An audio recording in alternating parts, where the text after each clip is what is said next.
दोस्तों यूएस में जॉब करना अब मुश्किल ही नहीं नामुमकिन कर दिया है डोनाल्ड ट्रंप ने। दरअसल जो वर्किंग वीज़ा मिलता था या कह लो जॉब वीज़ा होता था H1B वीज़ा, उसकी कॉस्ट 1500 यूएस डॉलर से बढ़ाकर 1 लाख यूएस डॉलर कर दी गई है। मतलब कहाँ तो वो करीबन 2 लाख के आसपास में होता था, अब उसको बढ़ाकर ऑलमोस्ट 88 लैक्स कर दिया गया है। तो मतलब जो भी आपका वीज़ा अप्लाई करेगा यूएस से, मान लो कोई आपकी कंपनी अप्लाई करती है आपके लिए, तो उसको 1 लाख यूएस डॉलर पे करना पड़ेगा या फिर आपको पे करना पड़ेगा। ये 1 लाख यूएस डॉलर जो कि 88 लाख के करीब में हो जाते हैं। और ये चीज़ सिर्फ नए एप्लीकेंट पे लागू होती है। जो एग्जिस्टिंग वीज़ा होल्डर है उनको कुछ भी नहीं देना पड़ेगा। अब रिन्यूअल के लिए मतलब जो भी कॉस्ट होती है नॉर्मल वो देनी पड़ेगी, लेकिन जो नए वाले हैं उनको 1 लाख यूएस डॉलर देना पड़ेगा। मतलब कि अब जो भी यूएस की कंपनी अप्लाई करेगी या देगी H1B वीज़ा, उसको चाहिए बहुत ही एक खतरनाक एम्प्लॉय जिसके लिए वो 1 लाख यूएस डॉलर खर्च कर सके या वो 1 लाख यूएस डॉलर खर्च कर सके उस वीज़ा के लिए, वरना तो भैया मुश्किल है। मतलब कि अगर कोई बंदा वर्थ होगा सच में तो यूएस उसको बुला लेगा, 1 लाख यूएस डॉलर दे के भी बुला लेगी वो कंपनी जो चाहती है ऐसा बंदा। लेकिन अगर वर्थ नहीं हुआ तो कोई भी उसके ऊपर खर्च नहीं करने वाला 1 लाख यूएस डॉलर, जिसकी वजह से काफ़ी ज़्यादा मुश्किल आने वाली है उन सेक्टर के अंदर जहाँ पर H1B वीज़ा मिल जाता था लोगों को यूएस आने के लिए। Question. I think this may be the next thing that you're signing, but for the H-1B visa action that you're doing It's going to today, be next. We'll talk about that. you're very close to the technology Yeah. CEOs. Are they concerned about that? I think they're going to be very happy. Everyone's going to be happy. And we're going to be able to keep people in our country that are going to be very productive people. And in many cases, these companies are going to pay a lot of money for that. And they're very happy about it. Okay, we'll talk about that next, Sarah. Okay.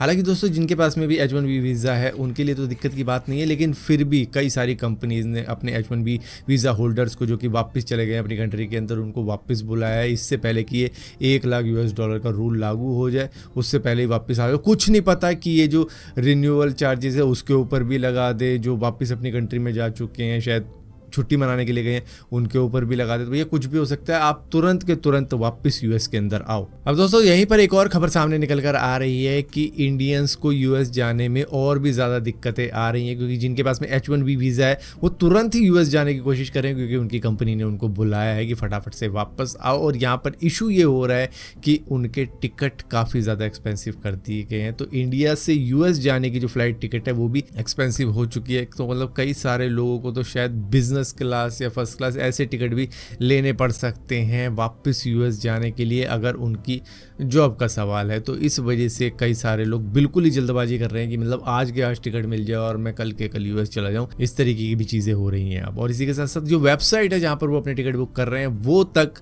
Lag कर रही है, ऐसा बताया जा रहा है कि मतलब इतना ज़्यादा ट्रैफिक बढ़ चढ़ के मतलब टिकट बुक करवा रहा है उस पर। दोस्तों एप्पल के कई सारे यूजर्स की कंप्लेंट आ रही है, खासतौर पर चाइना से iPhone 17 Pro और Pro Max जो कि डीप ब्लू है उस कलर वेरिएंट के अंदर स्क्रैच बहुत ही इजीली पड़ रहे हैं। मतलब जो डेमो यूनिट रखी हुई है उनके ऊपर भी स्क्रैच पड़े हुए हैं। मैं कल खुद यूनिकॉर्न के अंदर गया था और वहाँ पर देखा है भैया जो ऑरेंज कलर का iPhone 17 Pro Max है उस पर भी स्क्रैच लगे हुए थे भैया। वो काफ़ी ज़्यादा डल लग रहा था। ये दरअसल यहाँ पर बताया जा रहा है कि पहले वाले जो आईफोन थे ना प्रीवियस वर्जन वो टाइटेनियम वाले थे, इस बार वालों के अंदर इन्होंने एल्यूमिनियम यूनिबॉडी का यूज़ किया है, जिसकी वजह से स्क्रैचेस बहुत जल्दी पड़ जाते हैं एल्यूमिनियम के अंदर, क्योंकि वो काफ़ी ज़्यादा सॉफ्ट मटेरियल होता है। तो यहाँ पर इस तरीके के स्क्रैचेस क्यों पड़ रहे हैं आई थिंक उसके ऊपर तो खैर एप्पल ही कमेंट कर सकता है, लेकिन फिर भी इस तरीके की फुटेज के ऊपर वीडियो के ऊपर 40 मिलियन से ज़्यादा व्यू आ चुके हैं लोगों को, जो ये दिखा रहे हैं कि भैया मैग चार्जर यूज़ करने पे या मैग्नेटिक आइटम का यूज़ करने पर भी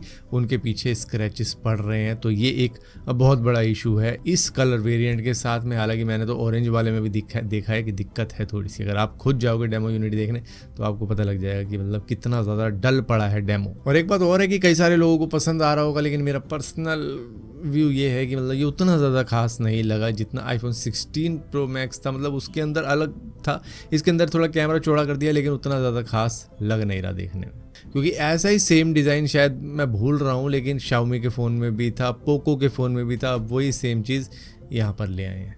तो इस बार ये कहा जा सकता है कि एप्पल ने इस बार चाइनीज़ फ़ोन मेकर की या मैन्युफैक्चरर्स की कॉपी करी है। अब यहाँ पर बहुत सारे लोग ऐसे भी हैं जो कि शायद यूएस ना जा पाए, तो वो ईरान का भी वीज़ा लगवाने को तैयार हो जाएंगे। तो भैया मिनिस्ट्री ऑफ एक्सटर्नल अफेयर ने एडवाइजरी जारी करी है कि भैया ईरान जाने वालों थोड़ा सा सतर्क हो जाओ, क्योंकि यहाँ पर फेक जॉब ऑफर भी दिए जा रहे हैं। तो उसके लेकर आपको सतर्क रहना पड़ेगा, क्योंकि कुछ एजेंट ऐसा काम कर रहे हैं कि वो कह रहे हैं कि भैया आपकी वीज़ा फ्री एंट्री करवा देंगे, चाहे आपको टूरिस्ट वीज़ा दे दें, ये कह के कि भैया इसको जॉब वीज़ा में कन्वर्ट करवा देंगे, वहाँ पे आपको दिक्कत नहीं होएगी, बस आप जाओ घूम के आओ, चाहे वो 7 दिन का हो, 1 महीने का हो टूरिस्ट वीज़ा, आपको कह देंगे कि भैया इसको हम कन्वर्ट करवा देंगे, वहाँ पे हमारी पूरी तरीके से सेटिंग हो रखी है। और इस तरीके के जॉब ऑफर लेके जब कोई बंदा ईरान पहुँचता है तो वहाँ पर होती है गैंग और वो इनको किडनैप कर रही है, और उसके बाद में इनकी फैमिली से रैंसमवेयर मांगा जाता है कि भैया इतने पैसे दो, फिरौती मांगी जाती है बेसिकली कि इतने पैसे दो तो इसको छोड़ेंगे। इस तरीके की किडनैपिंग भी वहाँ पर चल रही है। तो आपको अगर इस तरीके का कोई भी जॉब ऑफर आता है तो सबसे पहले आप एम्बेसी में जाकर कंफर्म करो, लोकल अथॉरिटी से कंफर्म करो कि भैया सही में मुझे जॉब ऑफर मिला है, क्योंकि कई बार फेक जॉब ऑफर के जरिए भी लोगों को ईरान या किसी और कंट्री में बुलाकर, जैसे कि कंबोडिया का आपने सुना होगा, वहाँ पर ज़बरदस्ती काम करवाया जा रहा था और उनसे पैसे मांगे जा रहे थे। इसी तरीके की सेम चीज़ ईरान के अंदर भी हो रही है। तो आपको थोड़ा सा आप सतर्क होना पड़ेगा। अगर उसके पास में कोई जॉब ऑफर आ रहा है तो उसको कंफर्म ज़रूर करो एम्बेसी जाकर। अब इमिग्रेशन की ही बात हो रही है तो भैया सऊदी अरेबिया ने भी 21,000 लोगों को अरेस्ट किया है, वो भी सिर्फ 1 हफ्ते के अंदर उनकी रेजिडेंसी को लेके, बॉर्डर को लेके, लेबर को लेके और लॉ का वायलेशन को लेके। यहाँ पर हुआ क्या है कि कई सारे लोग रेजिडेंसी रूल्स को वायलेट कर रहे थे, जो कि करीबन 12,955 लोग हैं। बॉर्डर सिक्योरिटी को भी वायलेट किया गया है, जो कि करीबन 4,200 लोग हैं। लेबर लॉ को भी वायलेट किया गया है, जो कि करीबन 4,186 के करीब लोग हैं। इलीगल एंट्री भी बहुत सारे लोगों की हुई है, जो कि हज़ारों में है। इसी के साथ साथ कुछ 11,000 लोगों को डिपोर्ट भी कर दिया गया है। यहाँ पर हुआ क्या है कि कई सारे जो एजेंट हैं वहाँ पर काम करवाते हैं, कई सारे एम्प्लॉयर हैं जो कि काम करवाते हैं, उन्होंने इलीगल लोगों को भी काम पर लगा रखा है, जिनके ऊपर एक्शन हुआ है तो उनका भी काम ठप हुआ है। इसी के साथ साथ इन लोगों को भी पकड़ा गया है जो कि इलीगली काम कर रहे थे, चाहे वहाँ पे टूरिस्ट वीज़ा के साथ में आए हो, चाहे वहाँ पे किसी भी तरीके से आए हो, वो छुप छुपा के काम कर रहे थे। दोस्तों, रेलवे मिनिस्टर अश्विनी वैष्णव ने एक बात क्लियर कर दी है कि Mumbai Ahmedabad bullet train corridor के ऊपर कोई और ट्रेन नहीं दौड़ेगी। वो सिर्फ एक स्पेशलाइज्ड ट्रैक है सिर्फ बुलेट ट्रेन के लिए। उसके ऊपर वंदे भारत तक को नहीं चलाया जाएगा, जो कि करीबन 160 किलोमीटर पर आवर की स्पीड से चलती है। लेकिन जो बुलेट ट्रेन होगी वो 320 किलोमीटर पर आवर की स्पीड से दौड़ेगी मुंबई से अहमदाबाद, अहमदाबाद से मुंबई। तो उस ट्रैक के ऊपर सिर्फ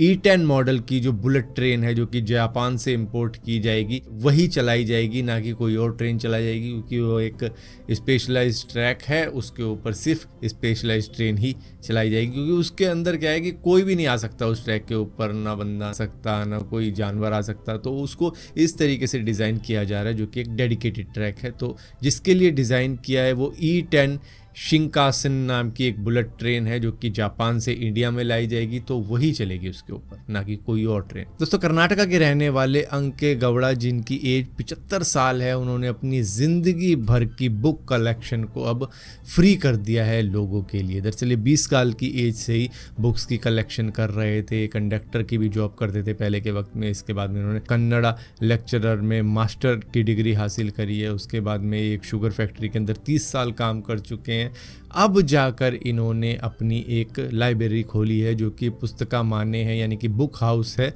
उसके अंदर इन्होंने 2 मिलियन से ज़्यादा बुक रखी है, जहां पर आप जाके पढ़ सकते हो उसको, वो भी फ्री में। 5 लाख से ज़्यादा फॉरेन बुक्स है, 5,000 से ज़्यादा डिक्शनरीज़ हैं इनके पास में। कुछ मैन्युस्क्रिप्ट्स हैं जो कि करीबन 1832 की है, और इसी के साथ साथ और भी कई सारी कलेक्शन है इनके पास में, जो कि फ्री में पढ़ी जा सकती है। लेकिन बस गुजारिश यही है, पढ़ो अगर फ्री का समझ के, तो ऐसा नहीं कि उसको केयर ना करो, क्योंकि उनकी ज़िंदगी भर की कलेक्शन है ये। तो जो भी जा सकता है जाए, एंजॉय करे फ्री लाइब्रेरी, जो कि इन्होंने अपना एक्चुअली में घर बेच के लिए, अब ये बात मैं बताना भूल गया, इन्होंने अपना पूरा घर ही बेच दिया इस लाइब्रेरी को ओपन करने के लिए, जहाँ पर 20 लाख बुक्स डाली है इन्होंने।